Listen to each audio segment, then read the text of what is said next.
Unnao rape case में rapist पूर्व BJP विधायक कुलदीप सेंगर की जमानत पर सुप्रीम कोर्ट ने रोक लगा दी।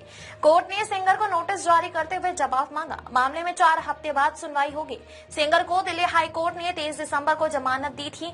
जमानत के खिलाफ सीबीआई ने सुप्रीम कोर्ट में 3 दिन पहले याचिका लगाई थी। सोमवार को चीफ जस्टिस सूर्यकांत, जस्टिस जेके माहेश्वरी और जस्टिस ऑगस्टीना जॉर्ज मसीह के बेंच में सुनवाई हुई। बेंच ने दोनों पक्षों के करीबी 40 मिनट तक दलीलें सुनी।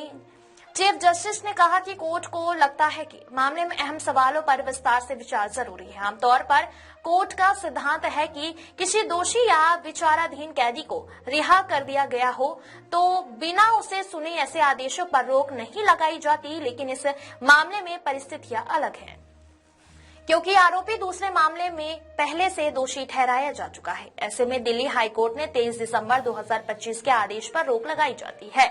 इससे पहले कोर्ट में सॉलिसिटर जनरल तुषार मेहता ने कहा, ये भयावह मामला है। धारा 376 और पॉस्को के तहत आरोप तय हुए थे। ऐसे मामलों में न्यूनतम सजा 20 साल की कैद हो सकती है, जो पूरी उम्र की जेल तक बढ़ाई जा सकती है।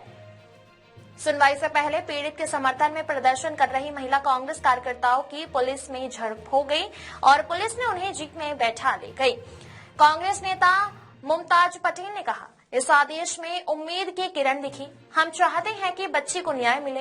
अब लगता है कि हम उस दिशा में हैं। हर बलात्कारी को फांसी की सजा मिलनी चाहिए। पीड़ित पक्ष के वकील हेमंत कुमार मौर्य ने कहा कि सुप्रीम कोर्ट ने निचली अदालतों को एक सख्त आदेश जारी किया है और आरोपी को किसी भी हालत में जेल से रिहा नहीं किया जाएगा।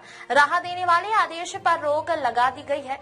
विपक्ष को जवाबी हल्फनामा दाखिल करने के लिए समय दिया गया है और तब तक उसे किसी भी हालत में जेल से रिहा नहीं किया जाएगा। यह सुप्रीम कोर्ट का आदेश है और हाई कोर्ट के आदेश पर रोक लगा दी गई है। न्यायमूर्ति ने आगे पूछा कि हाई कोर्ट के सजा निलंबन के आदेश में इस बिंदु पर कहां विचार किया गया है। बस यही दिखाइए कि हाई कोर्ट ने अपने आदेश में धारा 376 के इस पहलू को कहां और कैसे देखा है।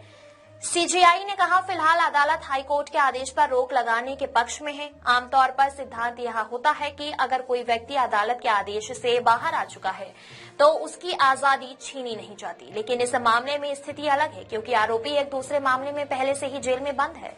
तो अभी सीबीआई के थ्रू जो हाईकोर्ट से रिलीफ मिली थी एक्यूज को, तो उसमें अभी आज सुप्रीम कोर्ट को मैं धन्यवाद देना चाहूंगा। पीड़िता धन्यवाद देना चाहती है। पूरी देश की संवेदना सुनी सुप्रीम कोर्ट और अभी उस ऑर्डर पे स्टे लग गया है और सुप्रीम कोर्ट सख्त आवाज में ये मतलब आदेश दे दिया है निचली कोर्टों में कि अभी किसी भी मामले में उस अपराधी को जेल से बाहर नहीं निकाला जाएगा। और जो ये ऑर्डर है उस पे स्टे है।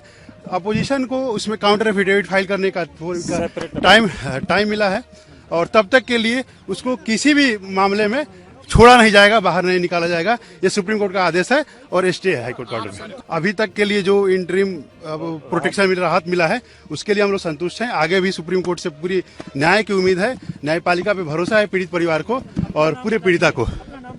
मैं एडवोकेट हेमंत कुमार मौर्य और एक एडिशनल मैं कर रहा हूं कि उस परिवार को अभी भी थ्रेट मिल रहे हैं।